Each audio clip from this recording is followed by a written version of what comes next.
আসসালামু আলাইকুম। Healthy and tasty মিল পরিবারের পক্ষ থেকে আপনাদের জানাই আন্তরিক ভালোবাসা। আজকে আপনাদের সাথে শেয়ার করব মজাদার ডিম আলুর ভাজা ভর্তা। এটা গরম ভাতের সাথে খেতে দারুণ লাগে।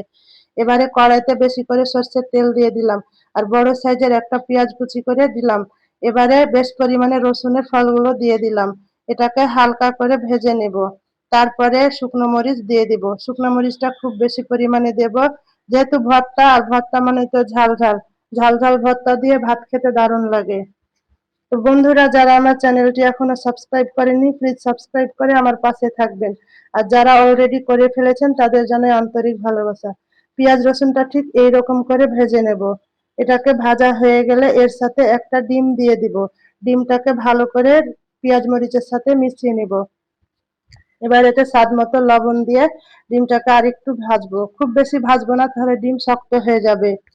এবার আগে থেকে সিদ্ধ করে রাখা আলু দিয়ে দিব। এটাকে ভালো মতো মিশিয়ে নিব। ডিম পেঁয়াজের সাথে আলু ভালো করে মিশালে ভর্তাটা বেশ দারুণ লাগে। হালকা হালকা করে ভেজে নিব। এটা ভাজা ভাজা হয়ে আসলে কড়াই থেকে ছেড়ে আসবে। তো দেখুন, ঠিক এই রকম হয়ে যাবে। তো ভর্তাটা আমার হয়ে গেছে। এটাকে উপর থেকে সরিষার তেল আর শুকনো মরিচ দিয়ে গরম ভাতের সাথে পরিবেশন করুন। যখন মাছ মাংস বাসায় থাকবে না, এই ভর্তাটা বানিয়ে খেয়ে দেখুন, খেতে দারুণ লাগবে। নিমিষেই এক প্লেট ভাত শেষ হয়ে যাবে। তো এতক্ষণ সাথে থাকার জন্য আপনাদের ধন্যবাদ।